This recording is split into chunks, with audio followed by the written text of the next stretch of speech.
2024 ലോക്സഭാ തെരഞ്ഞെടുപ്പിന്റെ പ്രചാരണം ആരംഭിക്കുന്നതിന് തൊട്ടുമുമ്പായി ബി.ജെ.പിയും നരേന്ദ്രമോദിയും പറഞ്ഞിരുന്നത് 400-ലധികം സീറ്റുകൾ നേടി എൻ.ഡി.എ വീണ്ടും അധികാരത്തിൽ വരുമെന്നായിരുന്നു.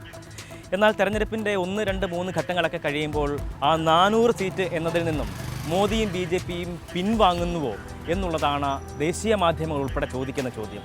അത് മലയാള മാധ്യമങ്ങളും ഏറ്റെടുത്തിരിക്കുകയാണ്. 400 സീറ്റ് എന്ന അവകാശവാദത്തിൽ നിന്നും മോദിയും ബി.ജെ.പിയും പിൻവാങ്ങുന്നു. ഇന്നത്തെ കാര്യത്തിലും ഇത് തന്നെയാണ്.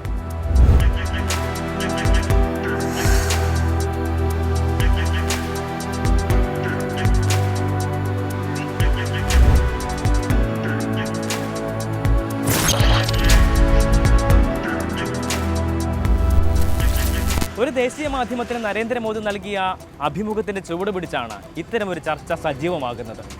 400 സീറ്റ് എന്നത് താൻ അവകാശപ്പെട്ടിട്ടില്ല എന്നും ജയിക്കുമെന്നോ തോൽക്കുമെന്നോ പറഞ്ഞിട്ടില്ല എന്നും നരേന്ദ്രമോദി ചൂണ്ടിക്കാണിക്കുന്നുണ്ട്. ഈ അഭിമുഖത്തിൽ അദ്ദേഹം പറയുന്നത് 400 സീറ്റ് എന്നത് ജനങ്ങൾ മുന്നോട്ട് വെച്ച ഒരു അവകാശവാദം എന്നായിരുന്നു.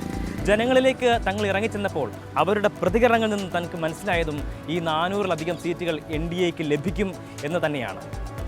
ഒപ്പം തന്നെ രാഹുൽ ഗാന്ധി ഉൾപ്പെടെയുള്ള നേതാക്കൾക്കെതിരെ രൂക്ഷമായിട്ടുള്ള വിമർശനവും നരേന്ദ്രമോദി മുന്നോട്ട് വയ്ക്കുന്നുണ്ട്.